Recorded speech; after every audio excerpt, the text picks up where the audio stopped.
순양그룹 최측근을 보필하는 윤현우. 이빠른 소리만 하는 윤현우의 진성준은 저한테 왜 이러는 겁니까? 그리고 흉상으로 봤던 순양의 창업주 진양철을 마주하고는 놀라 얼어붙었다. 1회 윤현우 진도준으로 다시 태어나다. 순양그룹 최측근을 보필하는 윤현우. 그는 순양그룹 기획조정본부 산하 미래자산관리팀장이란 직함이 있었지만 실제론 재벌들의 머슴일 뿐이었다. 그러던 중 그룹 승계 문제로 부자관계인 회장과 부회장이 다투고 회장 진영기는 심근경색으로 쓰러진다. 그리고 진성준은 겁에 질려 도주하는 것을 택했다.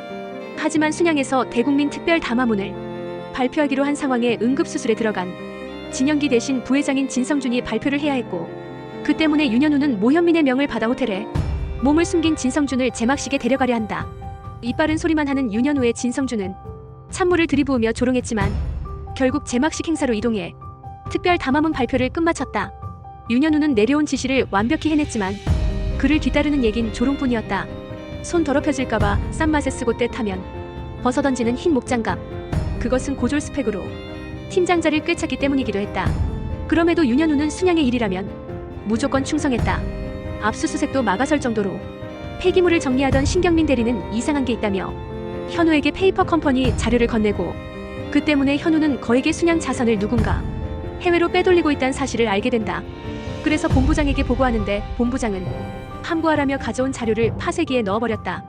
본부장실에서 나오는 길 윤현우는 진성준과 마주치고 함구하려다가 페이퍼 컴퍼니 존재를 그에게 알린다. 그 이후 본부장은 해고됐고 진성준은 현우를 재무팀장으로 임명하겠다며 유출된 순양의 자산을 찾아오란 임무를 내렸다. 그래서 현우는 해외에서 6억 달러 약 8천억 원을 찾아 자신의 계좌로 옮기는 데 성공했고, 돌아가 보고만 하면 임무 완수였는데 갑자기 괴한들에게 쫓기게 된다. 그래도 가까스로 도망쳐 나왔지만 아이들까지 동원했으리란 예상은 하지 못하고 방심해 결국 정신을 잃고 쓰러진다. 그리고 정신을 차리니 신경민이 눈앞에 있었다. 저한테 왜 이러는 겁니까? 팀장님이 그러셨잖아요. 윗선의 명령엔 거절하지 말고 질문하지 말고 그 어떤 판단도 하지 말라고. 전 그대로 따랐을 뿐입니다. 윤현우는 총에 맞은 뒤 추락했고 그대로 사망하나 했는데 갑자기 90년대로 돌아가 순양 창업주의 셋째 아들인 진윤기의 아들 진도준으로 깨어난다. 그리고 흉상으로 봤던 순양의 창업주 진양철을 마주하고는 놀라 얼어붙었다. 자신은 순양 진양철의 손자라는 것, 모든 게 도준이 말한 대로 흘러가니 의심이 생긴다. 겁을 먹을 만도 하건만 이에 거래를 하자 제안하는 진도준. 약속대로 법대 수석 입학을 해낸다. 2회 진양철을 살린 도준의 답. 회귀한 뒤 죽은 창업주 진양철을 마주한 윤현우는 현실을 부정하는데, 하지만 곧 받아들일 수밖에 없었다. 자신이 떨어진 곳은 87년도이고 자신은 순양 진양철의 손자라는 것. 윤현우는 순양 사람들을 살펴보며 모든 게 다 그대로인데 왜 진도준에 대한 기억만큼은 하나도 없는지 의아해한다.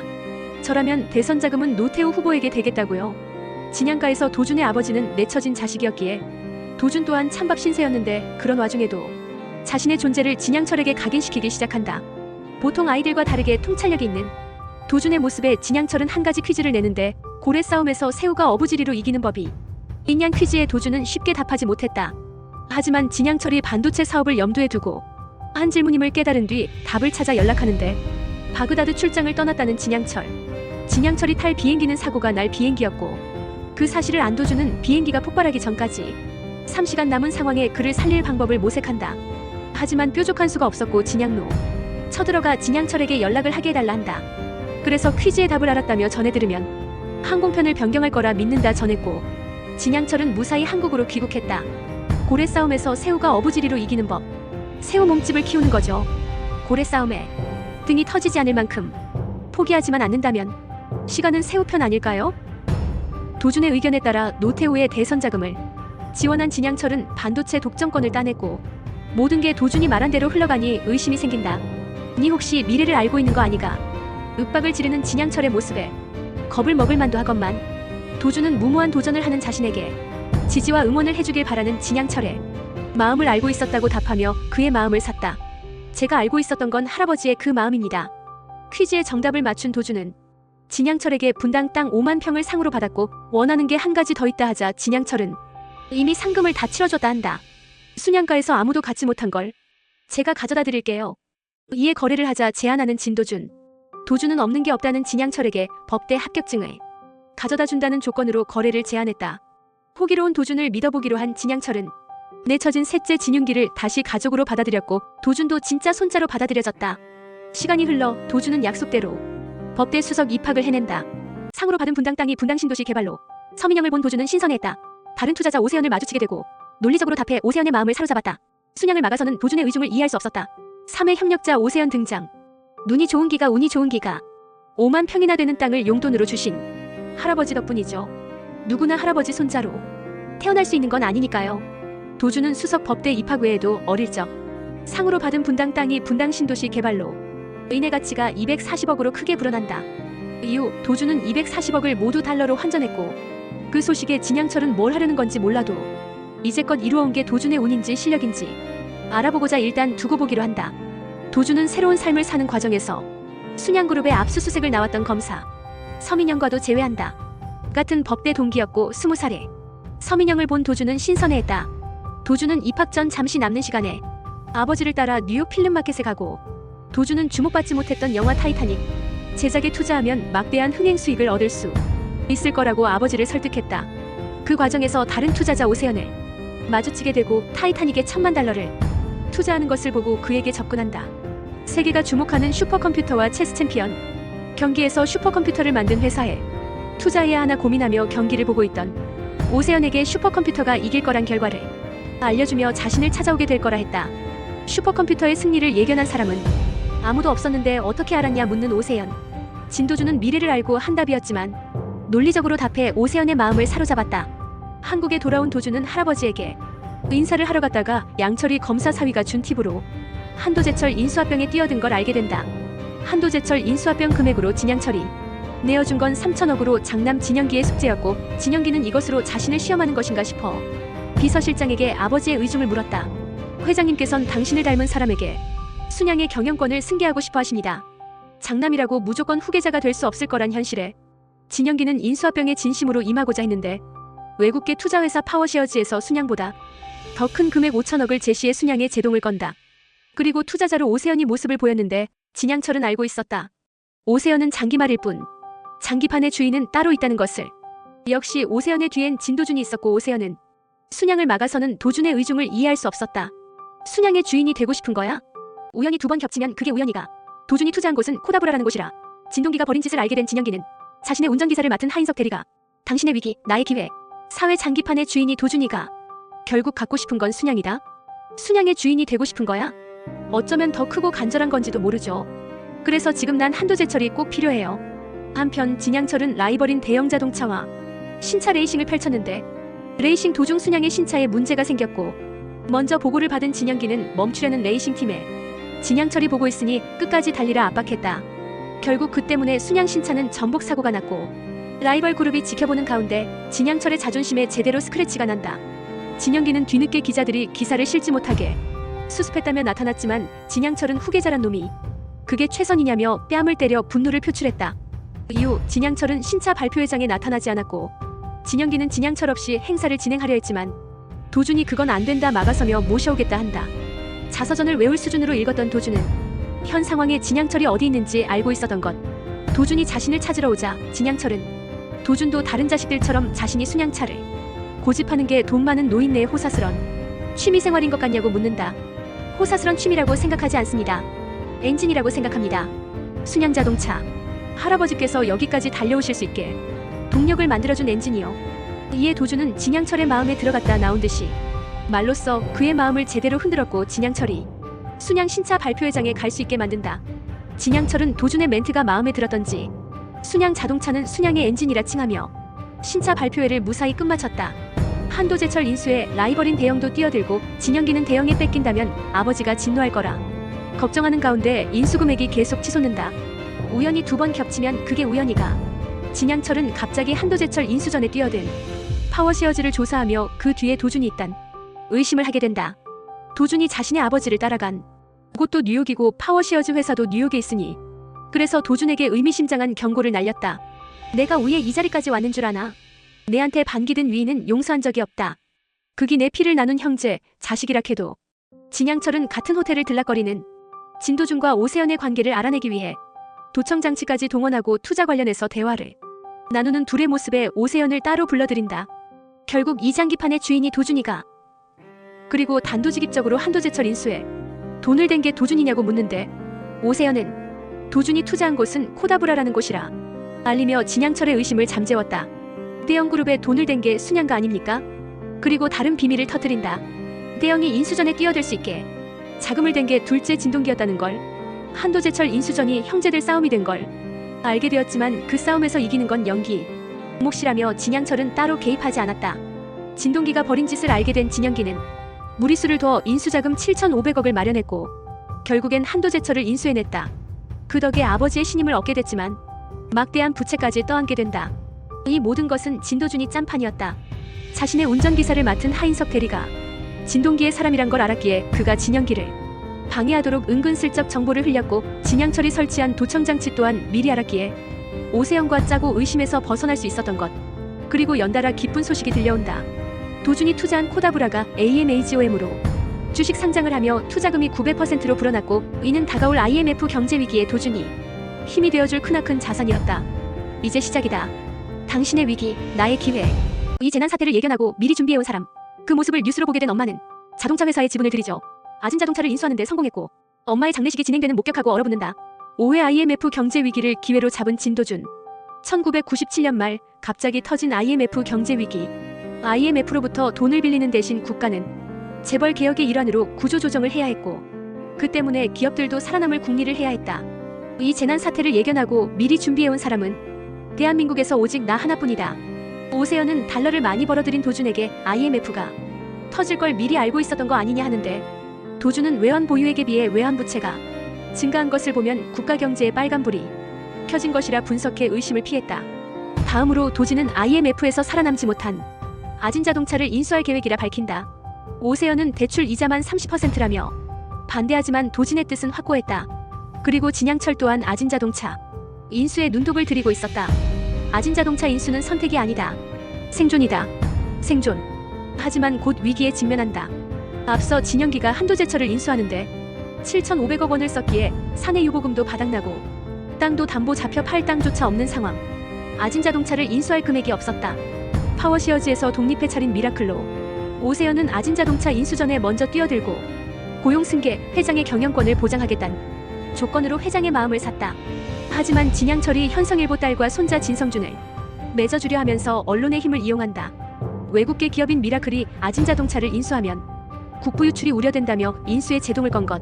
이에 오세연은 도준에게 왜 아진자동차에 집착하냐며 순양이 인수하게 둬도 되지 않냐는데 도준은 순양이 고용승계에 반대하고 모든 직원들을 해고할 것이라며 안 된다 한다. 도준의 목적이 아진자동차 직원들의 고용승계란 걸 뒤늦게 알게 된 오세연은 진작 알았다면 인수 전에 뛰어들지 않았을 거라며 갈라서겠다 했다. 사실 진도준이 아진자동차 직원들의 고용승계에 유독 집착하는 건 이전 생인 윤현우의 가족들 때문이었다. 아진자동차 직원이었던 아빠는 노조에 가입해 시위를 하다가 다쳤고 그 모습을 뉴스로 보게 된 엄마는 쓰러져 사망하고 말았던 것. 한편 청와대는 진양철의 뜻과 달리 대형 자동차를 중심으로 순양자동차와 아진자동차가 합병하길 원했다. 그 소식을 들은 진도준은 협의안을 마련해 다시 오세연을 찾아간다. 나는 아진차 고용승계 포기 안 할 겁니다. 대신 대표님껜 글로벌 탑10 자동차 회사에 지분을 드리죠. 도준의 제안을 받아들인 오세연은 순양자동차의 지분 17%를 자신에게 주고 고용승계를 하는 조건으로 인수자금을 내겠다 진양철에게 제안한다. 진양철은 그 제안을 받아들였고 이후 대통령 독대를 통해 자신이 아진차를 인수하겠다 설득하기 시작했다. 대기업은 자기들끼리 물물 교환하게 두고 밥상 머리에 앉는 회사만 돈도 빌려주고 세금도 깎아준다 하면 IMF가 원하는 재벌 개혁에 성공한 대통령이 된다 하면서 이게 빅딜 아닙니까? 빅딜. 진양철은 미라클에서 대준 인수자금으로 아진자동차를 인수하는 데 성공했고 직원들의 완전한 고용승계를 하겠다 선언했다. 미래가 바뀌어 엄마가 죽지 않았을 거란 생각에 도준은 기뻐하며 예전 집을 찾는데 엄마의 장례식이 진행되는 걸 목격하고 얼어붙는다. 진양철은 경영권을 대물림하기 위해 새 서울타운에 디지털 미디어 시티를 세우는 것. 도준 또한 서울시장의 힘이 필요하다는 걸 알고 있었고 이끄는 대로 정계에 진출한 사위를 보고 니 뒤에 있는 글마가 미라클이가 6회 새 서울타운으로 맞붙은 미라클 도준 vs 순양 진양철. 이번 생엔 살렸을 거라 생각한 엄마의 장례가 치러지는 걸 본 도준은 충격을 받아 사인을 묻는데 스스로 목숨을 끊었다고. 자신이 아는 엄마는 절대 그럴 사람이 아니기에 도준은 진짜 이유를 찾아 나선다. 그리고 엄마가 남긴 유일한 단서인 주식 투자 통장을 발견했다. 생활고에 시달리던 엄마는 평소와 달리 전 재산을 털어 순양생활과학 주식을 사들였는데 진양철이 시세 차익을 남기려 모두 매각하면서 전 재산을 잃게 된 엄마가 잘못된 선택을 했던 것. 진양철은 경영권을 대물림하기 위해 천문적인 상속세를 내는 대신 소액 주주들을 희생시킬 계획을 짠 것이었고, 내막을 알게 된 도주는 분노했다. 진양철은 장손 진성준을 순양건설 상무로 고용한 뒤 새서울타운 개발지인 난지도로 데려가 입찰권을 따 신도시를 만들어보란 임무를 내린다. 오세영과 투자 문제로 툭닥대던 도주는 미라클의 다음 목표를 생각해낸다. 새서울타운에 디지털 미디어 시티를 세우는 것. 새서울타운 입찰을 하려면 서울시장의 힘도 필요하기에 진양철은 곧 있을 시장 선거에 당선될 후보에게 자금을 대려했다. 도준 또한 서울시장의 힘이 필요하단 걸 알고 있었고 사위 최창재에게 접근해 시장으로 밀어줄 테니 당선된다면 새서울타운 사업권을 미라클에 달라 한다. 딸 부부는 진양철이 자신들의 앞길은 보장해주지 않는 것에 불만을 품고 있었기에 오세연의 제안을 받아들여 지원을 받기로 한다. 정치는 꿈도 꾸지 마라 경고했지만 도준이 이끄는 대로 정계에 진출한 사위를 보고 진양철은 직접 나서 최창재의 공천을 막으려 했다. 이에 분노한 진화영은 남편을 대동해 진양철에게 따지러 가는데 둘이 오는 걸 지켜본 도준은 사위가 아닌 시장 후보로서 혼자 찾아가는 게 더 좋을 것 같다며 그들의 앞을 가로막았다. 그래서 최창재는 처음으로 혼자 진양철 앞에 섰고 용기를 내 재벌 저격수가 될 것이라 협박한다. 불법 승계에 필요한 비자금 마련을 위해 순양생활과학을 매각했다. 양심 선언을 하겠다고. 결국 진양철은 자식 이기는 부모 없다며 최창재의 선거 출마를 허락했다. 그리고 최창재는 서울시장으로 당선된다. 새서울타운 개발 사업권이 제야건설로 넘어갔습니다. 진양철은 그래도 사위가 시장이 됐으니 새사업타운 개발 사업권을 따낼 거라 생각했는데 입찰에 실패했다는 소식에 최창재를 불러들인다. 그리고 누굴 믿고 시건방을 떠냐며 최창재를 압박하는데 최창재는 이전처럼 진양철의 말 한마디에 굽신대지 않았다. 네 뒤에 있는 글마가 미라클이가 제 뒤에 있는 사람은 천만서울 시민입니다. 진양철은 자신의 계획을 방해하는 미라클의 대주주 정체를 알아내기 위해 영장을 발부해 압수수색을 받게 만들고 오세연을 검찰로 소환시켰다. 그리고 오세연에게 미라클의 대주주, 진짜 주인을 자신의 앞에 데려오라 전한다. 그래서 도준은 정면 승부를 택했다. 미라클 대주주 진도준입니다. 미라클 대주주 진도준입니다. 도준 덕에 위기를 넘긴 최창재. DMC가 성공하지 못하면 새서울타운 사업권 다시 순양으로 넘기려는 제스처를 취했다. 후계 구도에 어떤 역행을 끼칠런지 치를 제가 사려고요. 순양. 미라클 대주주 진도준입니다. 그동안 자신을 엿먹인 게 막내 손자인 도준이었단 걸 알게 된 진양철은 더 격노했다. 이러면 내가 장손도 아닌 니한테 순양을 물리줄 기다 그리 생각했나? 아니요 할아버지.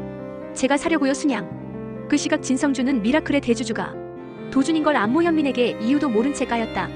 현민이 본래의 삶과 달리 도준에게 흥미가 생긴 것. 진양철은 도준에게 제동을 걸기 위해 장기말인 오세연을 없애겠다 하는데 도준은 새서울타운 내주거단지 사업권을 순양건설에 주겠다며 거래를 제안한다. 하지만 진양철은 거래가 되냐 코웃음 쳤다. 오세연이 최창재에게 뇌물을 줬다 밝히면 최창재가 시장 자리에서 내려올 거고 새서울타운 사업권은 다 순양의 것이 될 거란 것. 그러나 도준은 당황하지 않고 말을 이어갔다. 미라클의 대주주가 순양의 막내 손자인 걸 알게 되면 그 배후엔 진양철이 있다 모두 의심하게 될 거라고. 그럼 정부의 사업권을 다신 얻을 수 없을 거라 짚어 진양철이 어쩔 수 없이 수그러들게 만들었다.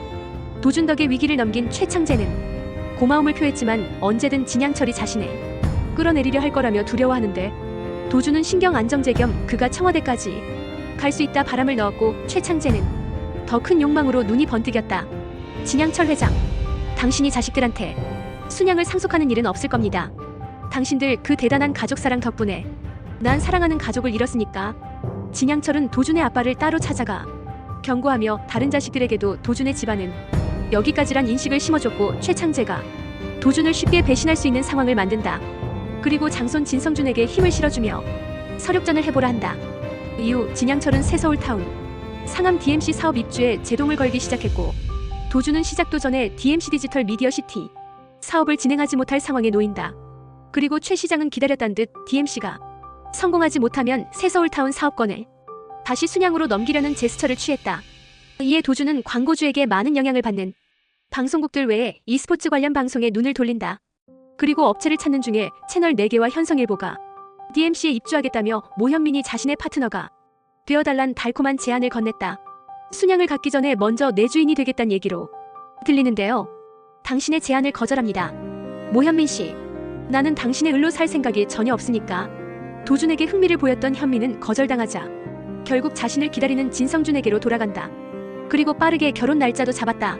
한편 병원을 찾은 진양철은 뇌 일부에서 동정맥 기형이 발견됐다는 소식을 전해 듣는다. 위험한 부위에 있어 운에 맡겨야 하는 수술인 상황에 진양철은 심란해하는데 진양철이 머릿속에 언제 터질지 모리는 폭탄이 들어앉았구나.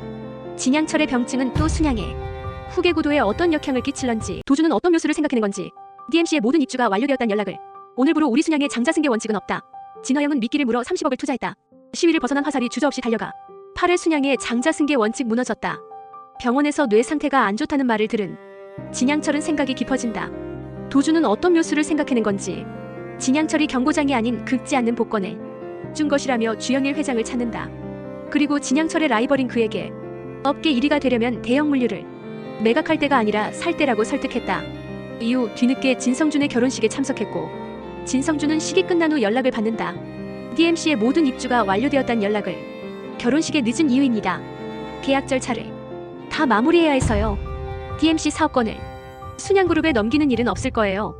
도주는 주영일에게 매물로 나온 홈쇼핑 채널을 사들여라 했고 그는 대형의 주력 분야인 유통물류이기에 물류업계 1위를 탈환할 수 있단 말에 결국 설득되어 홈쇼핑 채널을 매각해 DMC에 입주했던 것. 그리고 진양철도 곧 그 사실을 알게 됐다. 분노한 진양철은 진성준의 피로연에서 그에게 불법 투기, 사업 수주 실패의 책임을 물어 거창 물류창고 현장 책임자 발령장을 건넸다. 오늘부로 우리 순양의 장자승계 원칙은 없다. 또 국건이 이어오던 장자승계 원칙을 스스로 무너뜨렸다. 새로이 밝혀지는 진실도 있었는데 도준의 친부인 진윤기가 혼외자라는 것. 장자승계 원칙이 깨어진 뒤 아버지가 도준을 염두에 두고 있단 걸 깨달은 진화영은 경고하기 위해 도준의 엄마를 개인 모델로 세워 수치를 주고 진윤기가 혼외자라 비하한다. 순양의 상속자가 될 수 있다고 착각하지 마. 너희는 우리와 달라. 하지만 그것은 도준의 복수심을 더 불타게 만들었다. 이후 도준은 1년 만반짝 빛을 볼 사업인걸 알면서도 뉴데이터 테크놀로지에 투자하기로 마음먹었고 그걸 덫으로 이용하고자 한다. 한편 진화영은 계열 분리를 위한 주식 인수대금 2,800억을 형제들에게 갚아야 했고 자금을 마련하기 위한 뾰족한 수가 떠오르지 않자 도준 대신 따로 미라클 대표 오세연을 만난다. 그리고 순양백화점 지분이 30%를 담보로 4천억을 빌렸다. 오세연은 계약을 맺으며 뉴데이터 테크놀로지에 투자하면 좋다는 정보를 흘렸고 진화영은 미끼를 물어 30억을 투자했다. 4만원대의 주식을 팔라는 정보에 매각했던 진화영은 주식이 계속 상한가를 치자 자신이 놓친 돈이 아까워 미쳐만 간다. 그때 도준이 나섰고 진영기와 진동기가 돈을 대신 갚을 테니 백화점 주식을 넘겨라 했단 얘기와 함께 뉴데이터 테크놀로지가 30만원까지 오를 거란 정보를 다시 흘렸다. 이미 돈맛을 본 진화영은 30만원이란 말에 백화점 결제대금 1,400억을 끌어다 전부 투자한다. 시위를 벗어난 화살이 주저없이 달려가 꽂히는 관역은 언제나 자기 자신이다. 도준의 함정에 빠져 백화점 결제대금 1,400억을 진양철은 아버지가 가는 것보단 낫지 않겠냐며 순양백화점 이사회를 개최해달라 부탁했고 임상무 눈앞에서 사라졌어. 증거를 확보했습니다. 구해 공금 횡령으로 무너질 위기에 빠진 진화영. 도준의 함정에 빠져 백화점 결제대금 1,400억을 끌어다 주식에 투자했다 하락세를 탄 진화영. 이후 도준은 검사가 된 민영에게 진화영의 공금 횡령 의혹을 조사해달라 부탁한다. 그리고 민영은 화영이 순양데코란 페이퍼 컴퍼니로 공금 횡령을 했단 정황을 포착해 수사에 돌입했다. 화령은 평소 무시하던 남편한테도 내쳐지자 다시 미라클을 찾아 1,400억을 빌려달라는데 오세연은 순양백화점 지분 25%를 1,400억에 사주겠다 제안한다. 그리고 앞서 4천억을 빌리며 달았던 조건 1주에 1만 5천원 선이 무너지면 지분 30%는 미라클에 귀속된다는 걸 짚으며 이미 30%는 미라클의 것이 되었다 알렸다. 이미 뺏긴 지분 30%에 25%까지 더해지면 순양백화점을 뺏겠다는 것이기에 화영은 1,400억 빌리기를 포기했고 가족이란 타이틀을 앞세워 도준에게 도움을 청해보려 하지만 도준은 미라클의 결정권자는 오세연이라 선을 그었다. 어쩔 수 없이 형제들에게 손을 뻗어보지만 형제들도 지분을 탐내는 오세연과 다를 바 없었다. 결국 마지막 살 길은 아버지이기에 진양철을 찾아가 도준에게 속아 이렇게 된 거라며 1,400억을 대신 갚아달라 애원한다. 하지만 진양철은 투자하고 공금 횡령한 건 모두 화영 스스로 한 것이라며 팩트만 짚었다. 도준이 가가 뭘 잘못했단 말이고. 그러자 진화영은 하나밖에 없는 고명딸이 감옥 가게 둘 거냐며 감정에 호소하고 진양철은 아버지가 가는 것보단 낫지 않겠냐며 도움을 주지 않겠다 선을 그었다. 이미 계열을 분리했는데 순양물산에서 이름표도 안 달고 백화점으로 들어가면 그게 배임이고 횡령이라며 소환 조사를 받게 된 진화영은 처음부터 백화점 경영권을 뺏어가기 위해 모든 것을 계획한 것이라면 어떻게 되냐며 되묻고 자신은 떳떳하다 한다. 나는 공금 횡령을 한 사실이 없습니다. 이후 페이퍼 컴퍼니라 생각했던 순양데코가 페이퍼 컴퍼니가 아닌 게 밝혀지고 화영은 적대적 M&A 세력이 순양백화점을 뺏어가기 위해 자신을 공격한 것이라 주장했다. 그리고 화영을 뒤에서 도운 건 도준에게 까인 전력이 있어 방해하고 싶어하는 모현민이었다. 민영은 주가 하락으로 담보였던 백화점 지분이 미라클로 귀속됐다는 사실과 미라클의 대주주가 도준이란 걸 알게 되자 어쩌면 화영의 말이 진실이라 믿게 된다. 진화영은 아직 위기를 다 넘긴 것이 아니었다. 거래처 결제 대금을 어음으로 발행한 것을 갚아줘야 할 때가 온 것. 결제 일자가 늦어지자 협력업체 사람들이 시위를 시작하는데 화영은 모르는 척 귀를 막았다. 1,400억이면 거래처 대금 문제는 해결된다고 들었습니다. 백화점 지분 그만 넘겨주세요 고모. 도준아 꿈깨. 너한테는 절대 못 줘. 화영은 돈 되는 건 다 내놨으니 길어야 2달 안에 수습될 거라며 버티기에 돌입하고 도준은 가난한 이들에게 2달은 길다며 설득하지만 한평생 부자로 살아온 화영이 그걸 이해할 리가. 이에 도준은 진화영의 능력이 아니라 순양가에서 태어난 행운으로 그 자리에 있는 거 아니냐며 어떻게든 끌어내리리라 마음먹었다. 스스로 내려오실 수는 없을 겁니다. 본인 힘으로 올라간 자리가 아니니까. 도준은 진양철을 도우며 얻은 소원권으로 순양백화점 이사회를 개최해달라 부탁했고 화영이 모르는 사이 공금횡령 및 배임 의혹으로 진화영 대표이사 해임안이 안건에 올랐다. 그 사실을 알게 되자 임상무에게 모든 걸 덮어씌우고 꼬리를 자르려 하는 진화영. 버려진 임상무를 찾아가 도준은 진화영이 공금횡령 사실을 증언해달라 부탁하는데 임상무는 끝까지 신의를 지키겠다 한다. 진 대표에게 신의를 지키기 위해 상무님 자신을 배신하고 계시네요. 매일매일. 하지만 이전 생의 순양의 춘견 생활을 오래 한 도준이었고 임상무의 마음을 누구보다 잘 알고 있었기에 그녀를 설득했다. 그래서 이사회에서 화영이 자신의 무죄를 주장할 때 도준은 증인이 있다며 임상무를 증인으로 내세우려 했는데 임상무 눈앞에서 사라졌어. 임상무가 납치되는 바람에 이사회에 세우지 못한다. 화영은 증인이 나타나지 않는 건 허위 제보이기 때문이고 허위 제보에 대해선 중앙지검에서 내사에 들어갔다 말을 이어가는데 그 타이밍에 민영이 등장해 도준을 당황시켰다. 허위 제보를 입증할 증거를 확보했습니다. 순양백화점을 미라클에 귀속시킨 도준은 주가를 조작했다는 루머를 퍼뜨린다. 네 한마타서 해볼래? 내 기억 속에 4-2 진도준이 남아있지 않은 이유. 그를 향해 덤프트럭이 달려오고 있었다. 10회 4-2 진도준은 이미 죽은 사람이었다. 허위 제보를 입증할 증거를 찾았다며 순양백화점 이사회를 찾은 서민영. 진화영은 당연히 자신에게 유리한 증거인 줄 알았지만 공개된 것은 화영의 공금 횡령을 입증할 증거였다. 임상무가 만약의 사태에 대비해 민영에게 녹취 파일을 보내뒀던 것이었다. 허위 제보는 진 대표님이 하신 거죠. 자신의 잘못이 밝혀졌지만 화영은 끝까지 도준에겐 지분을 넘길 수 없다 하는데 감옥에 간 뒤 백화점 지분이 휴지 조각이 되는 걸 볼 거냐며 팩트 폭격하는 도준의 모습에 진화영은 조금씩 무너질 수밖에 없었다. 백화점 지분 넘기세요. 순양그룹 진양철 회장. 고명달로는 살게 해드리죠. 결국 진화영의 선택지는 하나뿐이었다. 백화점 지분을 넘기는 것. 순양백화점을 미라클에 귀속시킨 도준은 전문 경영인에게 백화점을 맡겼다. 한국 드라마 특성상 주인공 도준과 도준을 도운 친구 민영의 러브라인도 나왔지만 중요하지 않으니 그냥 스쳐 지나가기. 한편 진동기는 미라클이 뉴데이터 테크놀로지 주가를 조작했다는 루머를 퍼뜨린다. 그 때문에 미라클은 검찰 조사를 받게 되고 혐의가 입증되지 않았지만 진동기가 터뜨린 기사들로 미라클은 이미지에 큰 타격을 입게 됐다. 그리고 그것은 투자금 상환 요청으로 이어져 미라클을 뒤흔들었다. 미라클이 흔들리자 진동기는 조카를 위하는 척 순양증권에서 미라클을 인수하겠다 나섰고 진양철은 진동기의 편을 들어주며 시간이 필요한 도준을 곤란하게 만들었다. 투자자들의 투자금 상환 요청으로 4,800억을 마련해야 하는 미라클이었기에 고군분투하는데 잠자코 있던 도준은 미라클이 투자한 해외 주식을 모두 현금화하자 한다. 오세연은 세금으로 다 털릴 거라며 반대하지만 도준은 유일한 대안이라며 밀어붙였다. 도준의 결정은 미국에서 일어날 9.11 테러로 인해 미국 주가가 폭락할 것에 대비한 것이었고 진동기는 미라클의 해외 투자를 따라했다가 도준이 빠져나간 뒤 직격탄을 맞게 됐다. 해외 투자금 회수로 미라클의 위기를 극복한 도준은 펀드를 출시해 미라클을 더욱 더 굳건히 만들었다. 이후 도준은 진동기를 찾아가 자신에게 했던 그대로 돌려주며 복수했다. 사려고 왔습니다. 순양증권. 도준에게 역습당한 진동기는 도준의 뒤에 아버지가 있는 게 분명하다며 만취 상태로 진상을 부리고 그 모습에 진양철은 더 실망했다. 결국 진양철은 자신을 가장 닮은 듯한 진도준에게 마음이 기울었다. 그래서 순양금융지주회사 설립에 관한 기자회견장으로 도준을 데려가며 도준에게 좋은 제안을 하는데 네 한맡아서 해볼래? 순양금융그룹 니한테 줄락한다. 도준이 순양의 후계자로서 인정받은 것도 잠시 두 사람이 탄 차를 다른 승용차가 덮쳤고 도준은 유년으로 살던 시절 알고 있던 4-의 진도준에 대한 정보를 기억해냈다. 알았다. 내 기억 속에 4-의 진도준이 남아있지 않은 이유 내가 죽었기 때문이다. 그리고 일어날 일은 기어이 일어나고야 만다.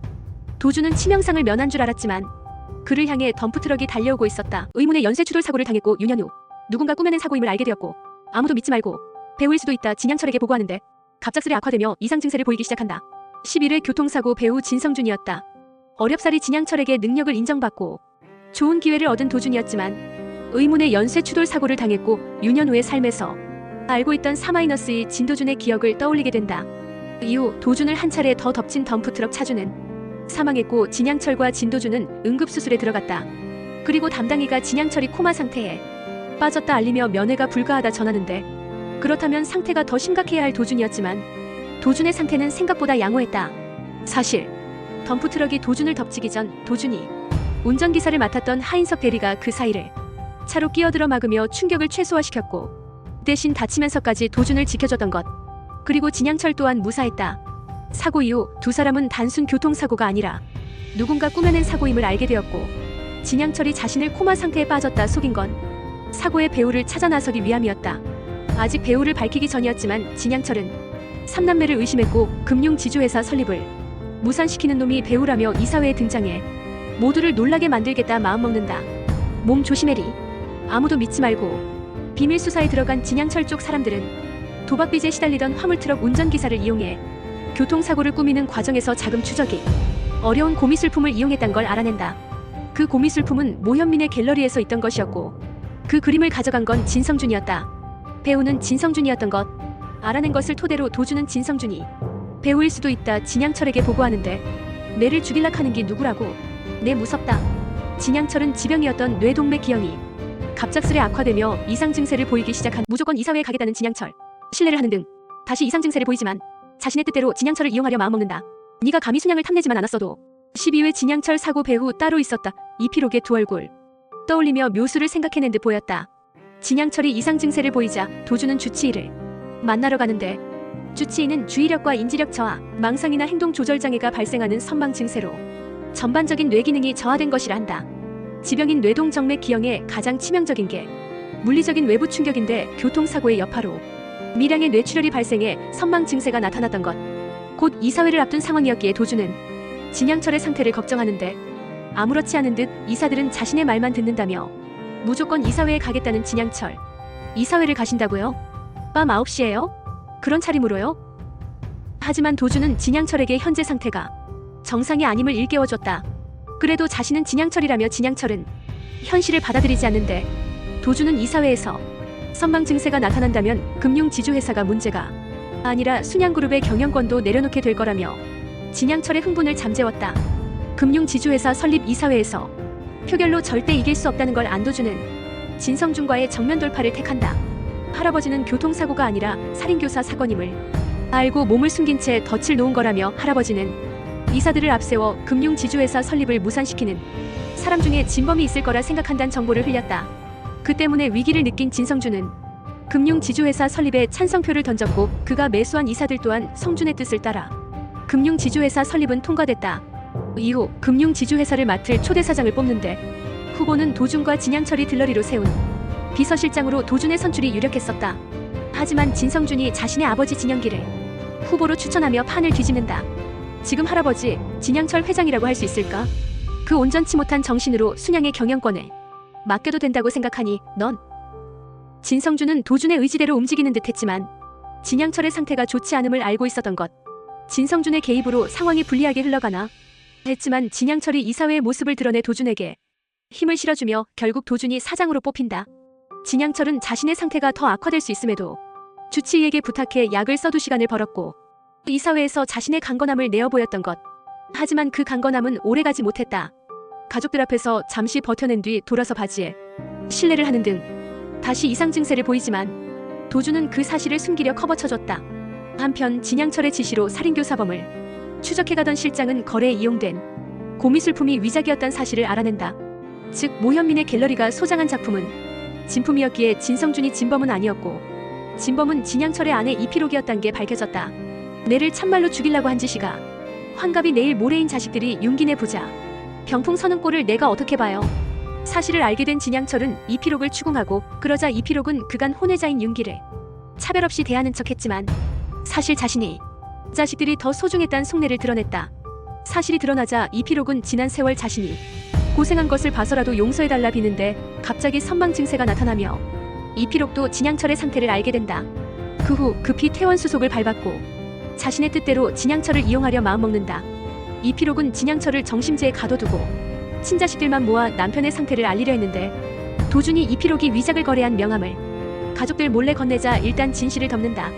할머니 비밀은 제가 지켜드리죠. 할아버지 비밀은 할머니께서 지켜주셔야겠습니다. 도준은 주주총회가 끝날 때까지 가족들 중 누구도 할아버지의 선망 증세를 알아선 안 된다며 혹 누군가 알게 된다면 할머니의 비밀도 모두가 알게 될 거란 협박을 했다. 네가 감히 순양을 탐내지만 않았어도 이런 일은 일어나지 않았어. 왕래가 끊어졌던 저희 가족들을 불러 모은 건 다른 누구도 아닌 할머니세요. 어떻게든 할아버지를 지키세요. 그럼 할머니 자신도 구하게 될 테니까. 누구? 내를 죽일라 했던 기. 이후 다시 진양철은 찾은 도준. 진양철은 진정되어 있었지만 아내가 교살범이었단 기억은 잊은 상태였다. 그래서 도준은 진양철의 안정을 위해 아직 밝혀지지 않은 척 사건을 덮었다. 다른 아들은 다들 내 눈에 들어가 순양을 상속받을라 했는데 니는 와 순양을 산다 했노. 원하는 게 따로 있지. 그게 뭐고? 그런데 갑자기 이어진 진양철의 질문. 도준은 답하지 못하는데 진양철은 그게 무엇이든 꼭 이루라고 응원해준다. 한편 진성준은 처가 쪽인 현성일보를 이용해 진양철을 주주총회에 세울 상황을 만든다.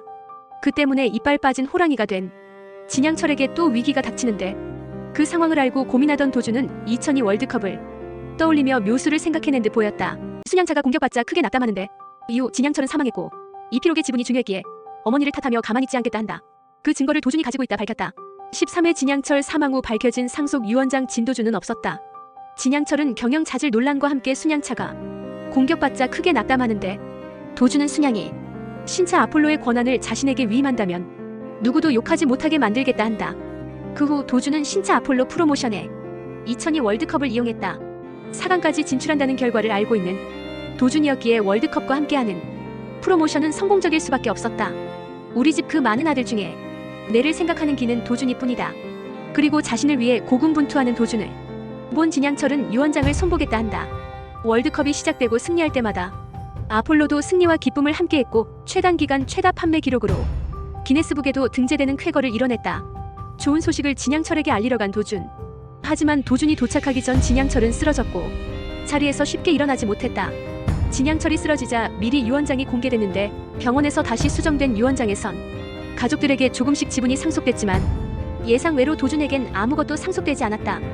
이에 모두가 의아해하고 오세영 또한 따로 받은 게 있는 건 아닌지 도준을 추궁하는데 도준은 왜 자신에겐 아무것도 상속하지 않은 건지 왜 또 유언장을 수정한 건지 자신도 궁금하고 가장 물어보고 싶다며 분노를 표했다. 이후 진양철은 사망했고 도준은 아무것도 받지 못했다. 이피록은 자식들이 지분을 골고루 나눠받다 보니 경영권 방어가 안 된다며 자신의 차명 지분인 순양생명 지분 17%를 가족을 화목하게 잘 건사할 자식 한 명에게 몰아주겠다 한다. 그래서 지분을 계산해보던 진화영은 17%를 받아도 오빠를 이길 수 없자 진윤기를 찾아가 자신의 순양생명 지분을 줄 테니 뺏어간 백화점 지분을 다시 돌려달라 요구했다.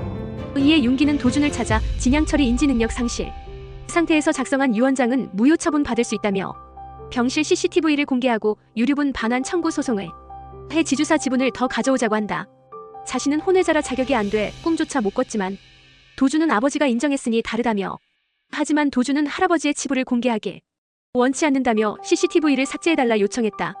아버진 진씨 집안에 어울리지 않는 분이라고 생각했는데 제가 틀렸네요. 언젠가 네 선택을 후회하게 될 거야. 이후 지분을 계산해보던 도준은 이피록에 지분이 중요했기에 앞서 살인교사를 한 것으로 협박하며 지분 17%를 빼앗는데 성공한다. 모현민을 통해 이피록이 차명 지분을 내어놓을 수밖에 없던 사연을 진영기가 알게 되고 진영기는 어머니를 이해하기보단 성준의 것이 될 순양을 뺏어다 도준을 준 어머니를 탓하며 가만히 있지 않겠다 한다. 그래서 사건을 수사 중인 서민영을 찾아가 이피록이 교통사고로 위장해 살인교사를 했고 그 증거를 도준이 가지고 있다 밝혔다. 도준은 다음으로 순양생명 대표이사 이양재의 배신으로 인해 도준은 발목을 도준이 내 손주다. 순양카드 지분을 팔겠다 한다. 큰아버진 순양그룹 총수 자리를 사셨네요. 14회 진짜 유언 따로 있었다. 진양철의 큰뜻. 진도준은 순양생명 지분 17%를 양도받은 뒤 이피록을 해외로 도피시켜줬고 서민영은 자신이 잡으려던 이피록을 도피시킨 게 도준이란 걸 알고 크게 실망했다. 넌 더 나빠질 거야. 그 자리 지키고 싶을 테니까. 도준은 다음으로 순양생명 대표이사 자리를 놓고 이양재와 싸우게 되는데 대표이사 투표가 있던 날 진성준은 도준을 방해하기 위해 도준이 진양철의 병실에서 행패를 부렸단 찌라시를 퍼뜨린다. 그 때문에 투표에 앞서 해명부터 해야 했고 진성준은 진실 여부를 가리기 위해 CCTV 영상을 확인하자는데 이양재는 도준이 CCTV 영상 삭제를 명했다 밝혔고 이양재의 배신으로 인해 도준은 발목을 잡히게 됐다. 진양철의 선망 증세가 나타났을 때부터 이양재는 자신의 살기를 마련하기 위해 진성준의 손을 잡았었던 것. 진양철 회장님이라면 저한테 CCTV 영상을 지우라고 하셨겠습니까? 대표이사는 이양재가 선출됐고 도준은 대표이사로 선임되어 지분이 더 생겨야만 금융지주사를 차지할 수 있었기에 계획은 물거품이 됐다. 이양재는 대표이사로 선임된 뒤 진성준에게 약속한 대로 지분을 나눠받을 수 있을 거라 생각했는데 진성준은 스스로 물러나지 않으면 공금횡령죄를 씌우겠다 협박한다. 결국 난 순양에 내 인생을 바쳤어. 이 순양은 네 할아버지와 내가 키운 거야. 근데 내가 왜 이런 대접을 받아야 돼? 그렇게 주인 대접을 받고 싶으세요? 그럼 다시 태어나세요. 도준은 계획이 무너졌지만 좌절해 있기보단 최창재를 이용해 순양의 금융지주사 설립을 무산시켰다. 그 때문에 순양은 상속세로 1조를 물게 된다. 한편 도준에겐 이양재로부터 생전 진양철의 모습이 담긴 영상 USB가 배달된다. 사지로 내몰기다. 글마 살아남기 위해 모날개 없는 아다. 똑똑히 보라고. 내 안다. 글마 내를 팔아무서라도 순양 산다카라다. 내를 밟고 가면 인자 앞으로 모날 게 없다. 그래야 글마 순양을 지키고 산다. 도준이 내 손주다. 내를 제일로 많이 닮은 내 손주. 그리고 그 영상으로 도준은 할아버지가 자신에게 남긴 진짜 유언을 알게 됐다. 하지만 유언뿐만이 아니었고 비자금 6억 달러, 약 7,860억도 상속받게 되었는데 도준은 그 비자금이 마이크로 프로젝트로 만들어진 페이퍼 컴퍼니에서 나온 걸 알게 된다.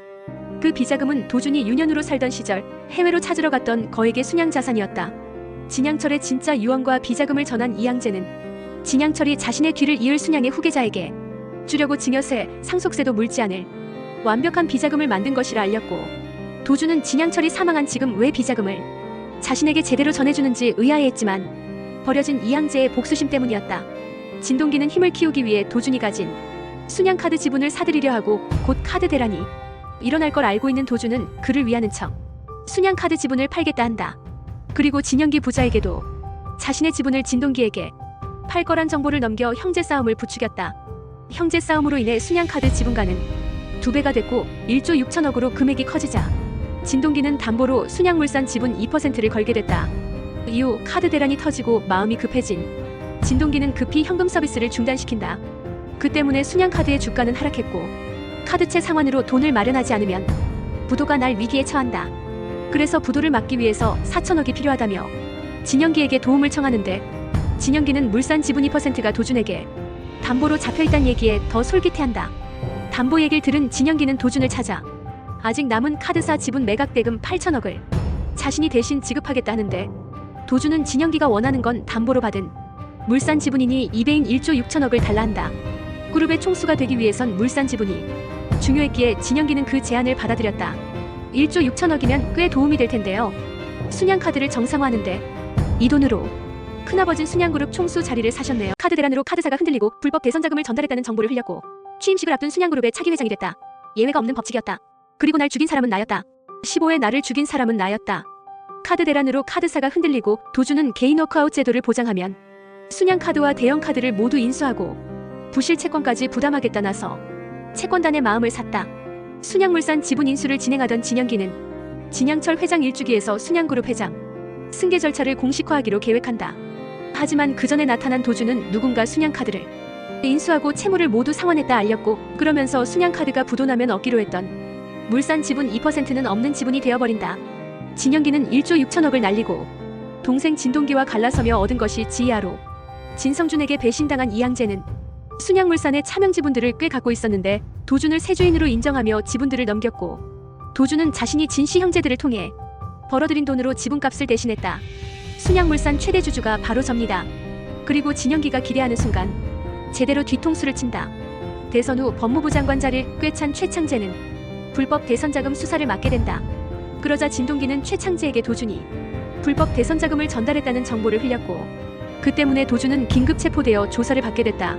사건을 맡게 된 민영은 도준이 쉽게 잡혀들어온 것을 의아해하고 진짜 불법 대선자금을 준 사람을 찾기 위해 더욱 발벗고 뛴다. 이 모든 건 도준의 계획이었다. 자신을 미끼로 순양을 조사하게 만들어 진동기와 진영기를 위기에 빠뜨리려 한 것. 도준이 손을 쓰지 않아도 형제들은 서로를 공격하며 더 궁지로 몰아갔다. 경영권까지 손에 넣어야 순양의 주인이죠. 이번 일로 순양의 비자금 수사가 시작되고 수사는 부자관계까지 무너뜨렸다. 그 사이 도준은 진양철에게 상속받은 유산에 전액 기부하며 국민들의 지지를 받게 된다. 그리고 취임식을 앞둔 순양그룹의 차기 회장이 됐다. 앞서 진양철과 했던 말대로 순양을 사는데 성공한 진도준. 그렇게 복수가 완성되나 했지만 취임식이 있기 전 교통사고를 당한다. 그리고 그곳의 모습을 드러낸 사람은 윤현우. 예외가 없는 법칙이었다. 지난 생에 일어난 일은 이번 생에도 기어이 일어나고야 말았다. 그리고 날 죽인 사람은 나였다. 병원에서 눈을 떴는데 윤현우다. 제감을 숫자로 증명해주세요 대표님. 자신도 모르게 가담하게 됐었던 것. 공범이었던 자신이 자백하겠다 한다. 이젠 안다. 빙의도 시간 여행도 아니다. 16회 모든 건 우연이 아니었다. 윤현우 복수 참회 엔딩. 역시 대작은 결말이 아쉬운 순양그룹 차기 회장 취임을 앞두고 의문의 교통사고를 당한 진도준. 그리고 병원에서 눈을 떴는데 윤현우다. 비자금을 찾으러 해외에 갔던 윤현우가 죽으면서 진도준이 됐는데 모든 건 꿈이었다. 윤현우가 살아남을 수 있었던 건 순양을 수사하던 서민영 덕분이었다. 민영은 진영기를 불법 승계 혐의로 기소할 거라며 순양의 재무책임자인 윤현우에게 증언을 해달라 부탁한다. 이후 민영과 함께 입국한 윤현우. 현우는 공항에서 7천억을 횡령한 죄로 긴급 체포될 뻔하는데 급히 도망쳤다. 집까지 자신을 잡으려는 사람들이 포진하자 현우는 다시 도망치며 김주련 실장을 찾는다. 자신은 진성준의 명으로 비자금을 찾으러 간 것 뿐인데 왜 어이없는 죽음을 당할 뻔했는지 묻고 김주련은 아직도 오너 일가를 모르냐며 윤현우를 죽임으로써 비자금 존재를 덮으려 했던 거라 한다. 그러니까 실장님께서 바로 잡아주셔야겠습니다. 20년 전에 실장님만 만나지 않았어도 제가 여기까지 오는 일은 없었을 테니까요. 화를 자초한 건 윤 팀장 자네야. 김주련은 도움을 주는 대신 시큐리티를 부르고 윤현우는 빠져나가 민영을 찾았다. 그리고 순양의 비자금 자료를 전달해 불법 승계에 대한 수사가 진행되게 도왔다. 또 도준으로 살았던 기억을 되짚으며 지금 자신이 할 수 있는 일을 찾아 나선다. 병원에 누워있는 일주일 동안 자신이 진도준으로 사는 꿈을 꾼 건 과연 우연이었을까 하는 생각도. 그러다 현우는 익숙했던 이름 오세연을 발견하고 현실에 있는 오세연을 찾아가 미라클을 떠난 이유에 대해 묻는다. 꿈이긴 했지만 꿈속에서 본 건 다 진짜 일어났었던 일인 듯. 현우는 순양일가 사람들이 경영권을 내려놓게 만들 거라며 오세연에게 도움을 청했고 오세연은 도준과 같은 투로 말하는 현우의 모습에 당신 누구냐며 흔들렸다. 제감을 숫자로 증명해주세요 대표님. 현우에게 설득된 오세연은 도준의 엄마를 찾아 그녀가 가진 순양물산 지분 3%를 얻어냈고 현우는 아직 진도준의 명패가 남아있는 미라클로 돌아가 경영권을 뺏기 위한 싸움을 시작한다. 그러면서 20년 전 사고로 의문사한 진도준이 사건 수사가 외압으로 중단됐었고 그래서 도준과 결혼을 약속했던 민영이 유독 순양의 수사에 집착하고 있다는 사실도 알게 됐다. 현우가 순양그룹을 해집으며 순양일가들 사이에선 진도준의 사고가 회자되기 시작하고 진성준은 그 당시 진영기가 가해 차량에서 성준의 명함이 발견됐었다며 자신을 압박했던 것을 떠올리며 걱정했다. 민영의 수사 때문에 불법 승계를 이유로 청문회를 갖게 된 진성준. 현우는 진성준의 지시로 자신이 비자금을 찾으러 해외로 갔고 진성준에 의해 죽을 뻔했다 증언한다.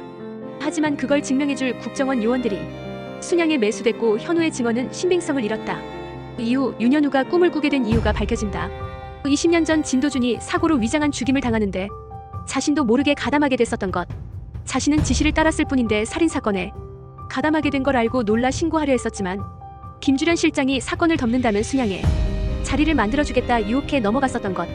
윤현우가 고졸 스펙으로 높은 자리까지 올라갈 수 있었던 건 진도준의 죽음에 침묵했기 때문이었다. 순양에 유독 충성했었던 것도 자신의 잘못된 선택을 합리화하기 위함이었던 것. 윤현우는 청문회장에서 진성준을 끌어내릴 수 없을 것 같자 당시 녹취한 통화 내용을 증거로 제출하며 공범이었던 자신이 자백하겠다 한다. 그리고 진범이 진성준으로 퍼즐 맞춰졌었으나 사실 살인사건을 꾸민 건 진영기였다.